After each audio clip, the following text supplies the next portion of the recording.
दूसरी पातशाही। श्री गुरु अंगद साहिब जी। श्री गुरु अंगद साहिब जी फेरूमल जी तरेहन क्षत्री के घर माता दया कौर जी की पवित्र कोख से मत्ते की सराय प्रगना मुक्तसर में वैशाख सुदी एकादशी सोमवार को प्रकट हुए। जन्म से ही आप जी का नाम लहिना जी था। तदुपरांत गुरु नानक साहिब जी को अपने सेवा भाव से प्रसन्न करके आप जी श्री गुरु अंगद साहिब जी के नाम से प्रसिद्ध हुए। आप जी बड़े संयमी और प्रेमी देवी के उपासक थे। आप जी की शादी खडूर निवासी श्री देवी चंद क्षत्री की सुपुत्री खीवी जी के साथ हुई थी।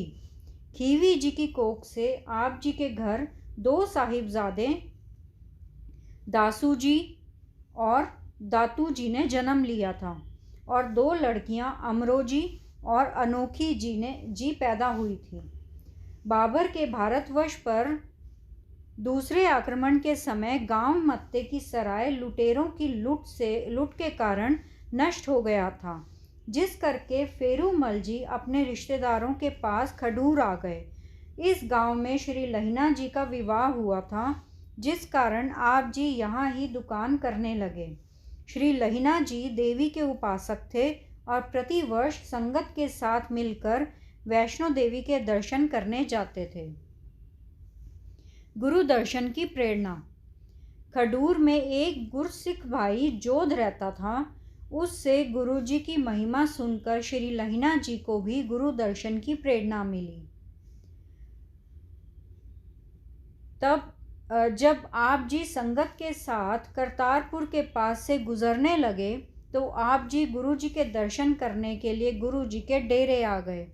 गुरु जी ने पूछा कि आप कहाँ से आए हो और कहाँ चले हो। तो श्री लहिना जी ने अपनी सारी बात बता दी कि मैं खडूर से संगत के साथ मिलकर वैष्णो देवी के दर्शन करने जा रहा हूँ। मेरा नाम लहिना है और खडूर में दुकान करता हूँ। आप जी की महिमा सुनकर दर्शन करने की मन में उमंग पैदा हुई, अतः उपस्थित हुआ हूँ। कृपा करके उपदेश दो जिससे मेरा जन्म सफल हो जाए। गुरु जी ने कहा, भाई लहिना, तुझे प्रभु ने वरदान दिया है, तुमने लेना है ते हमने देना है। अकाल पुरुष की भक्ति किया करो, यह देवी देवते सब उसके ही बनाए हुए हैं। श्री लहिना जी का प्रेम और श्रद्धा। गुरु जी के दर्शन करके और उनके वचन सुनकर श्री लहिना जी ने साथियों को कहा कि आप देवी के दर्शन कराओ, मुझे मोक्ष देने वाला पूर्ण पुरुष मिल गए हैं। श्री लहिना जी के साथियों ने आप जी के साथ जाने के लिए बड़ा विवश किया और कुछ देर गुरु जी के पास ही सेवा करते रहे और फिर नामदान का उपदेश लेकर वापस खडूर अपनी दुकान पर आ गए। परंतु आप जी का मन सदा ही करतारपुर गुरु चरणों की ओर रहता और यही चाहते थे कि वहाँ उनकी सेवा में ही अपना जीवन व्यतीत करें। अतः कुछ दिनों के पश्चात आप जी अपनी दुकान से गुरु के लंगर के लिए नमक की गठड़ी लेकर करतारपुर आ गए। तो नमक को रखकर आप जी गुरु जी के दर्शन करने के लिए खेतों में चले गए। उस समय गुरु जी धान में से नदीन निकलवा रहे थे। जब श्री लहिना जी उसके पास गए और गुरु जी ने कहा, पुरुष, यह एक गठड़ी नदीन को उठाकर घर गाय भैंसों के लिए ले चलो। तो लहिना ने जल्द ही भीगी पानी बहती गठड़ी सर पर उठा ली और घर ले आए। जब गुरुजी घर आए तो माता सुलखनी जी ने कहा कि आप बड़ी बेपरवाह करते हो। जिस सिख को आपने पानी से भीगी नदीन की गठड़ी उठाकर भेजा था, उसके सारे कपड़े कीचड़ में भीग गए हैं। आपने उससे यह गठड़ी नहीं उठवानी चाहिए थी। तो गुरुजी ने हंसकर कहा, यह कीचड़ नहीं जिससे उसके कपड़े भीगे हैं, बल्कि केसर है। यह गठड़ी को और कोई नहीं उठा सकता था, अतः उसने उठा ली है। श्री लहिना जी प्रतिक्षण गुरु जी की सेवा में उपस्थित रहते थे। प्रतिक्षण सत्य नाम का स्मरण करते और ध्यान गुरु जी के चरणों में ही लगाए रखते थे। परीक्षा। सिखों को श्री लहिना जी की योग्यता बताने के लिए गुरु जी ने अपने दोनों साहिबजादों और भाई बुड्ढा जी आदि और प्रेमी सिखों की परीक्षा के लिए कई कौतक रचे, जिनमें से कुछ प्रसिद्ध इस प्रकार हैं। पहला कौतक क्या रचा था उन्होंने? पहला था कि एक दिन श्री गुरु जी ने आधी रात के समय अपने दोनों सुपुत्रों और कुछ निकटवर्ती सेवकों को बारी बारी कहा कि हमारे वस्त्र नदी पर धोकर सुखा लाओ। तो दोनों साहिबजादों ने कहा, अब रात आराम करो, दिन निकले धो लाएंगे। उपरांत इस तरह ही और 2-4 सिखों ने रात का समय कहकर गुरु जी की आज्ञा न मानी। सबसे पश्चात जब आप जी ने श्री लहिना जी को कहा तो वह उसी समय आप जी के वस्त्र लेकर धोने के लिए चले गए और सुखा कर ले आए। और दूसरा उनका क्या था? दूसरी परीक्षा थी, एक दिन गुरु जी के निवास स्थान पर एक चूहिया मरी पड़ी थी। गुरु जी ने पहले श्री चंद जी को, फिर लक्ष्मी दास जी को और फिर अन्य सिखों को बारी बारी कहा कि बेटा, यह मृत चूहिया बाहर फेंकाओ, मगर किसी ने परवाह न की, क्योंकि उसमें से बहुत ज़्यादा बदबू आ रही थी। फिर गुरु जी ने श्री लहिना जी को कहा कि पुरुष, यह मृत चूहिया बाहर फेंककर फर्श साफ कर दो। तब लहिना जी ने उठकर तत्काल ही चूहिया पकड़कर बाहर घर से दूर फेंक दी और फर्श धोकर साफ कर दिया।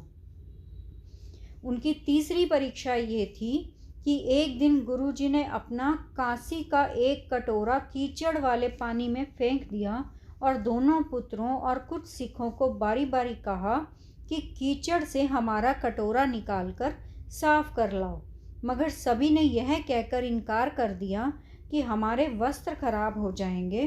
फिर गुरुजी ने जब श्री लहिना जी को आज्ञा दी तो वह उसी समय कीचड़ वाले गड्ढे में चला गया और कटोरा निकाल लाया। इसे साफ करके गुरु जी के आगे रख दिया।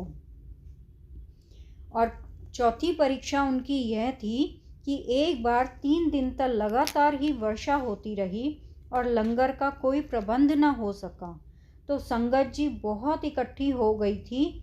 संगत की भूख दूर करने के लिए गुरु जी ने अपने सुपुत्र श्री चंद जी, लक्ष्मी चंद जी और अन्य निकटवर्ती सिखों को कहा कि इसी सामने वाले कीकर के पेड़ पर चढ़कर हिलाकर मिठाई झाड़ो ताकि संगत खाकर तृप्त हो जाए। सबने कहा, महाराज, कीकरों पर भी कभी मिठाई होती है जो हिलाने पर नीचे गिरेगी? संगत से हमें क्यों लज्जित कराते हो? तब गुरुजी ने श्री लहिना जी को कहा कि पुरुषा, तुम ही कीकर को हिलाकर संगत की मिठाई खिलाओ। संगत भूखी है। तब श्री लहिना जी ने कीकर पर चढ़कर जोर जोर से हिलाया तो बहुत सारी मिठाई नीचे गिरी, जिसे संगत ने पेट भरकर खाया और कई घरों को भी ले गए। और 5वीं परीक्षा उनकी ये थी, एक दिन गुरुजी ने सिखी की परीक्षा के लिए मैले कुचैले वस्त्र पहन लिए, एक हाथ में कट्टार और एक हाथ में डंडा पकड़ लिया, कमर पर रस्से बांध लिए, 4-5 कुत्ते पीछे लगा लिए और जंगल की तरफ चल पड़े। कुछ सिख भी आप जी के पीछे पीछे चल पड़े। जो सिख आप जी के नज़दीक जाए उसको ही 1-2 चोट लगा दे। इस तरह मार खाकर बहुत से सिख भाग गए। तत्पश्चात जब गुरुजी जंगल में पहुँचे तो उस समय केवल 5 सिख, बाबा बुड्ढा जी और श्री लहिना जी आदि साथ रह गए। वहाँ जंगल में गुरुजी ने अपनी माया के साथ चादर में लपेटा हुआ एक मुर्दा पड़ा हुआ दिखाया और सिखों की तरफ मुंह करके कहा कि इस मुर्दे को खाओ। यह बात सुनकर दूसरे सिख दूर वृक्ष के पीछे जाकर खड़े हो गए, मगर श्री लहिना जी वहाँ ही खड़े रहे। गुरुजी ने आप जी को कहा, तुम क्यों नहीं जाते? तब श्री लहिना जी ने कहा, जी मुझे तो तुम ही तुम हो, मैं कहाँ जाऊँ?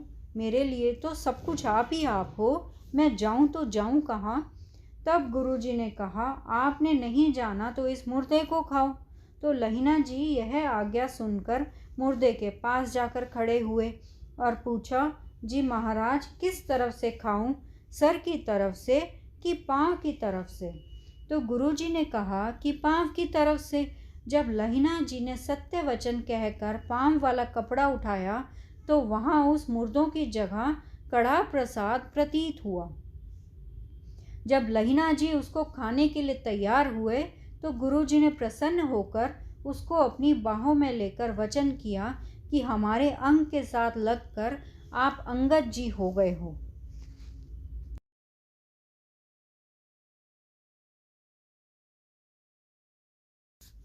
सतनाम सतनाम सतनाम जी, वाहे गुरु जी।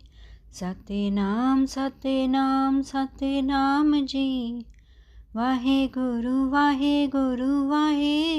जी। वाहे गुरु तेरा शुक्र है, शुक्र है, शुक्र है तेरा दात्या, तेरा शुक्र है।